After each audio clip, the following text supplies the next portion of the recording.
What if the only person who could save a millionaire was someone nobody believes in? A street girl, alone, invisible to the world. But that night, Maya saw something she shouldn't have. A rich and powerful woman spilling a dark liquid on her husband's plate. She knew she had to act. She ran, she screamed, she tried to save a doomed man. But within seconds the tables were turned. Now she's the criminal. And the real killer? Untouchable. Will Maya be able to prove her innocence before it's too late? Or will the truth be buried forever? You're about to learn the most unjust story you've ever heard. And it may be more real than you think. Hurried footsteps echoed on the sidewalk as Maya reached out a trembling hand to passers-by. The cold cut into her thin skin, and her stomach ached with hunger. "Please, ma'am, just a little food," she murmured, her voice almost a whisper. The woman in the fur coat didn't even look at her. Instead, she grimaced in disgust and took a sudden step backwards. "Don't touch me, you brat," she said, shaking her sleeve as if Maya had contaminated it. The girl stepped back, pressing her lips together to hold back the tears. She couldn't show any weakness. The city was full of people who pretended not to see the miserable like her, but the restaurant in front of her was her last hope. She sneaked into the back of the establishment, one of the most luxurious in the city, where she sometimes found scraps of food thrown away. The smell of grilled meat and fine spices filled her nostrils, and her stomach rumbled loudly. He approached the garbage can cautiously when a sound caught his attention. "I told you not to come in here without permission," shouted a man from inside the kitchen. Maya hid behind a crate and peered through the fogged-up window. Inside, a waiter in a starched apron bowed his head in shame. "Sorry, boss, I thought you could use some help." The man mumbled something unintelligible and went back to the stoves. The waiter sighed and headed for the main area of the restaurant. Maya continued to watch until something caught her eye. An elegant man in a dark suit was sitting at the central table. He was holding a glass of wine, swirling it slowly. His face was marked by the firm lines of someone accustomed to power. "Did the chef recommend this dish especially for me?" he asked the approaching waiter. "Yes, sir. It's one of the house favorites," the waiter replied, setting the plate down in front of him.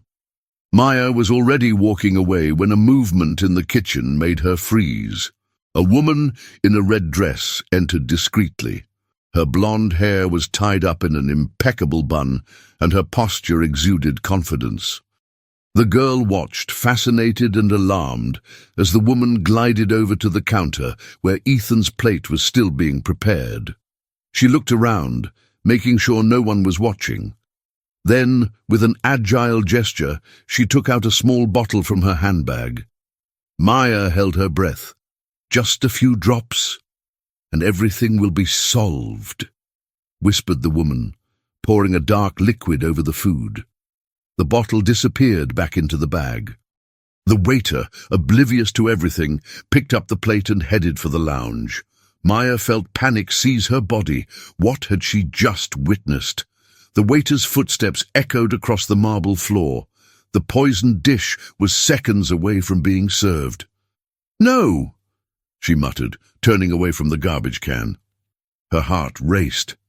If she stood still, an innocent man would die. But if she ran inside, who would believe a dirty, ragged girl? A waiter elegantly held the tray and left in the direction of the main hall. Maya knew she had no time to lose. She ran. Gasping, she pushed open the kitchen door with force, causing the staff to turn around in surprise. "Stop! Don't eat that!" All eyes turned to her. Olivia, the woman in red, feigned astonishment. "What is that child doing here?" she exclaimed, putting her hand to her chest. The waiter hesitated, holding up the tray, but Ethan had already raised his fork. "Security!" Olivia shouted. Maya lunged forward, but felt strong hands grab her by the shoulders. "Don't eat! Your wife!" tried to shout, but was silenced. Confusion overtook the restaurant, and then Ethan's fork touched her mouth. The fork landed on Ethan's tongue, and the taste of the dish initially seemed normal. Within seconds, however, something strange manifested itself. His taste buds picked up a metallic bitterness, followed by an uncomfortable warmth going down his throat. Maya struggled against the arms that held her. "No! You have to spit it out!" she shouted, trying to move forward. Ethan frowned and dropped his cutlery. "What's that taste?" His tone was confused, but carried a hint of discomfort. His gaze met Maya's, who was struggling desperately. "It was her!" screamed the girl. "Your wife poisoned the food. I saw it." Olivia put her hands to her face in outrage. "This is absurd. What is that bitch saying?" The security guards dragged Maya out, but Ethan held up his hand, interrupting them. "Let her speak." Maya gasped, her eyes fixed on the tray in front of Ethan. "I saw everything. She poured something on your plate. There was a bottle in her bag." Olivia let out a nervous laugh. "Ah, my love, don't say you're listening to a street girl. That's ridiculous." Ethan tried to reply, but a sharp pain made him squirm. His chest tightened, his breathing became irregular. He coughed violently, pushing his chair back. "Something is wrong." The restaurant's customers began to murmur, some already getting up from their tables to see what was going on. Maya launched herself forward again. "It was her. You have to believe me." But before Ethan could process the words, a shiver ran up his spine. His vision blurred. He tried to stand up, but his legs wobbled. "Ethan!" screamed Olivia, rushing over to him with an expression of false desperation. The millionaire staggered and fell over the table, knocking plates and crystal glasses to the floor. The restaurant erupted in chaos. "Call an ambulance!" someone shouted. "What's going on?" "He's having a seizure." Maya tried to break free one last time. "You have to listen. It was her." But the security guards held her tight. "That girl put something in his food," shouted Olivia, pointing an accusing finger. The murmurs grew louder. Maya's eyes widened. "What? I tried to warn you. You lied. I saw her run in desperate. She wanted to distract us all." Maya looked around. People's expressions were changing. Once full of curiosity, they were now filled with suspicion. "No, you have to believe me." But Ethan was already on the ground, unable to answer. The security guards dragged her away as the ambulance siren echoed in the distance. The paramedics rushed into the restaurant, breaking through the curious crowd that had gathered around Ethan. The millionaire was on the floor, pale, his body trembling slightly. His eyes blinked, trying to focus on the restaurant's ornate ceiling, but his vision seemed increasingly blurred. "He's collapsing," warned one of the rescuers, crouching down next to the man. "Vital signs are irregular. We need to stabilize him now." Maya was still struggling against the security guards, who were holding her by the arms. "Please, he's been poisoned. He's been poisoned. You have to believe me." The policeman who had just entered the restaurant frowned when he heard the girl's words. He glanced quickly at Olivia, who was kneeling beside her collapsed husband, crying theatrically. "Poisoned?" repeated the officer with a skeptical tone. "That girl came in screaming, saying absurd things," sobbed Olivia, tears streaming down her impeccably made-up face. "I've never seen her before, but she must have put something in his food." Maya struggled even more. "I didn't do anything. She did it. I saw it with my own eyes." The people in the restaurant looked at each other, and the murmurs began to grow. "I saw this girl break into the restaurant. She was desperate. That's suspicious. Who's to say it wasn't a scam? These beggars will do anything for money." Maya sensed the panic growing around her. The truth was being distorted before her eyes. "You're believing her. She's got it all worked out." But Olivia's voice was sweet, embittered, perfect for manipulating the situation. "What matters now is saving my husband." The paramedics placed Ethan on the stretcher, giving him an injection to try to contain the muscle spasms that were beginning to shake his body. "Uncontrolled heart rate," reported one of the rescuers, looking at the screen of the portable monitor. "He needs to be taken to hospital immediately." The medical team left quickly, and Olivia stood up, fixing her hair, now with an icy expression, her desperate wife mask beginning to crack. "Now deal with this criminal," she ordered, pointing at Maya. The policeman nodded, pulling the girl by the arm and turning her around before attaching the cold handcuffs to her wrists. "You're under arrest," he announced without hesitation. Maya's blood ran cold. "No, you're making a mistake." She was pulled out of the restaurant, feeling the gaze of dozens of strangers burning her skin. Poor thing. Or maybe she really is a criminal. A street girl. Who's going to believe her? Maya struggled to breathe. Not only had she failed to save Ethan, but now she was the one being accused of trying to kill him. The glow of the red and blue lights reflected off the restaurant windows as the siren of a police car echoed. The policeman opened the car door and pushed her inside. Maya watched through the rear window as the ambulance doors closed with a dry thud, carrying Ethan away. She leaned forward, desperate. "You have to believe me. I just wanted to help." The policeman slammed the door and sat down in the front seat, turning on the radio. "Central, we have a suspicion of attempted murder. We're taking it to the police station." Maya felt the weight of the words lodge in her chest. The car pulled away. And for the first time, Maya realized that she was completely alone. The cold metal of the handcuffs made Maya's wrists burn. The back of the car was cramped, and the smell of old leather mixed with disinfectant suffocated her. She tried to control her breathing, but the knot in her throat seemed to get bigger by the second. The city passed by in blurs through the windows, the illuminated signs flashing indifferently to her situation. "You're making a mistake," he whispered, his voice shaking. The policeman in the passenger seat looked back, impassive. "You have the right to remain silent. I suggest you use that right." Maya felt revulsion rise in her chest. "I saw his wife poison the food. I tried to warn you." The policeman sighed, exchanging a look with his partner behind the wheel. "And why should we believe you?" She swallowed. "Because it's the truth." The car stopped abruptly when they reached the police station. The driver switched off the engine and opened the back door. "Come on, get out." Maya tried to resist, but the handcuffs restricted her movements. "You need to talk to Ethan. When he wakes up, he'll tell you everything." The policeman held her arm firmly. "That's if he wakes up." The sentence hit her like a punch in the stomach. They dragged her into the building, where the smell of stale coffee and worn paper dominated the air. An officer in a dark uniform filled out her form, while another took her belongings, which consisted of just a coin, a worn hair elastic, and a loose button from an old coat. "Name? Maya? Last name?" She remained silent. She didn't have one. The officer snorted, writing only "Maya, no record" on the paper. She was taken to an interrogation room where the detective in charge of the investigation was already waiting for her. He was a middle-aged man with a scruffy beard, tired eyes, and the look of someone who has seen many similar stories. "Sit down," he ordered, pointing to the metal chair. Maya sat down, feeling her wrists ache under the handcuffs. "Do you want to tell me what happened in the restaurant?" She nodded quickly.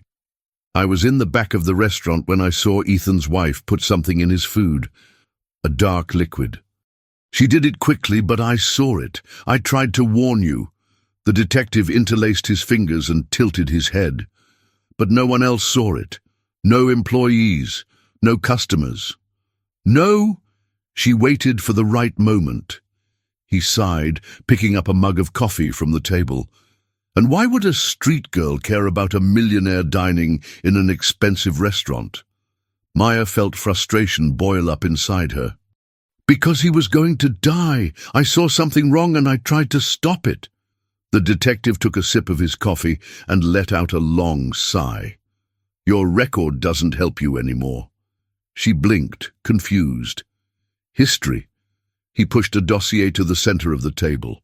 "Theft in supermarkets, fights with security guards in stores, trespassing on private property. Do you want me to continue?" Maya felt a chill run up her spine. "I never stole anything. I was just trying to get food out of the garbage cans." The detective raised an eyebrow. And that's not trespassing? She opened her mouth, but found no answer. The man sighed and closed the file. What do you say, Maya? Am I supposed to believe that a homeless girl with no credible history broke into an upscale restaurant to save a millionaire who didn't even know she existed? She looked at him angrily. Yes, because that's exactly what happened. The detective was silent for a moment before letting out a skeptical laugh. If it's true, you have no way of proving it. The door opened abruptly. A policeman in uniform entered. Ethan's wife is here to give her statement. The detective stood up, casting one last glance at Maya. Let's see what she has to say. The door closed behind him, and Maya felt despair rise up inside her.